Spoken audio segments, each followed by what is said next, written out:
You are listening to Practical and Woo by Mindset and Manifest.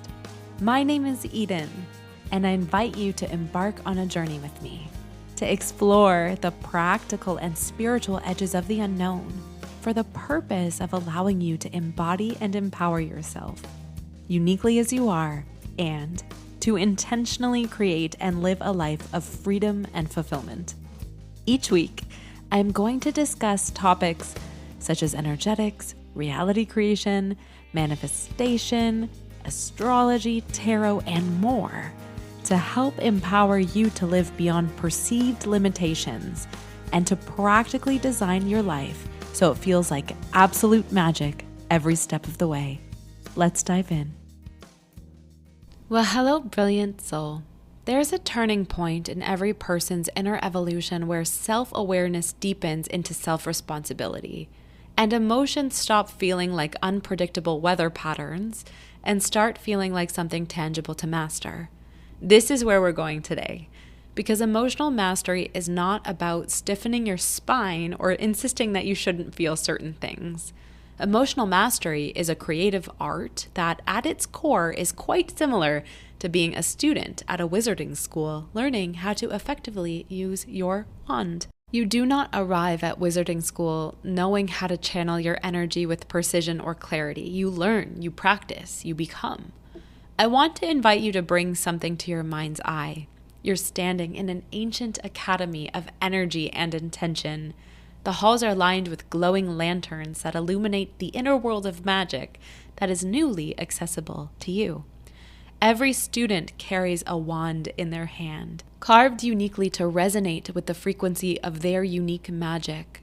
Their wand responds to who they are, not who they pretend to be. Some students wave their wands and sparks fly in every sort of direction.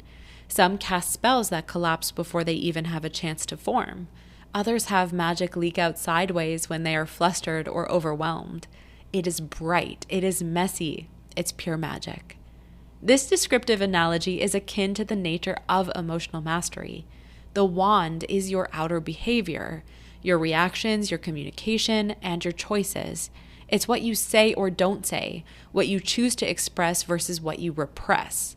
The wand is what's visible, but the power behind the function of the wand is your inner landscape, including your emotional state, your wounds, your patterns, as well as your unresolved stories.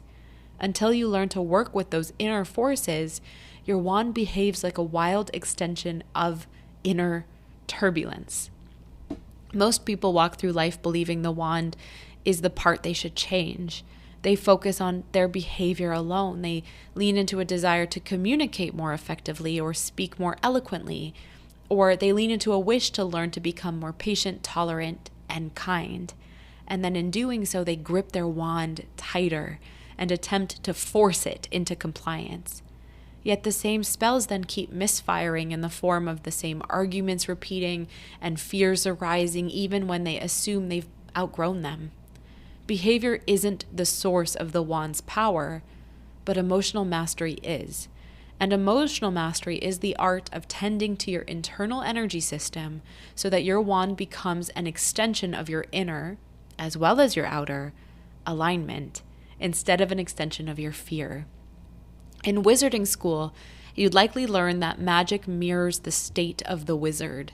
If their focus wavers, then the spell would also waver.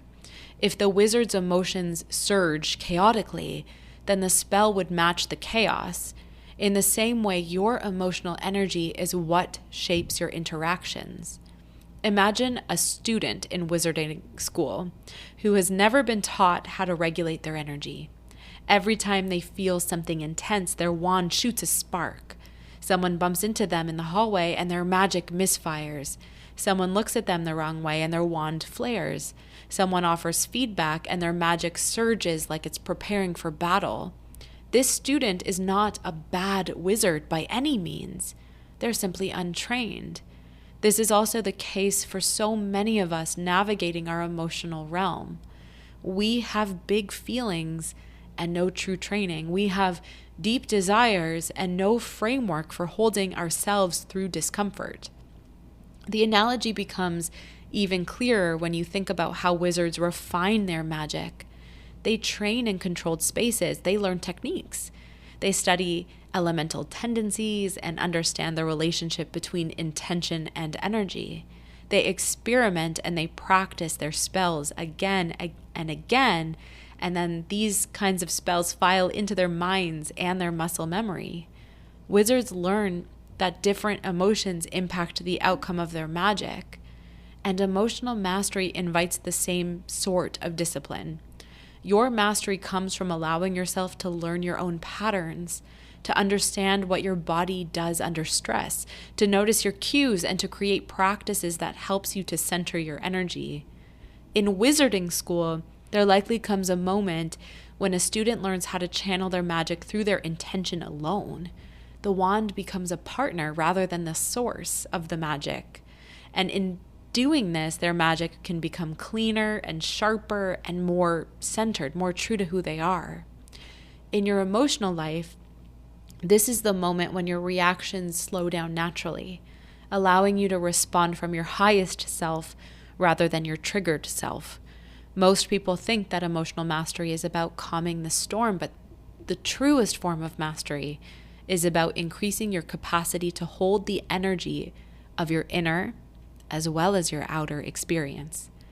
Your capacity grows when you meet your emotions fully, tending to them instead of abandoning yourself.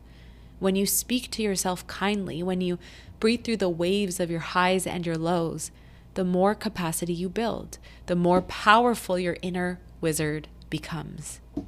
If emotional mastery was summed up in a single defined axiom, it would be that you are responsible for the magic that your wand casts, not the environment around you, not the wands of others, not the spells that were thrown your way.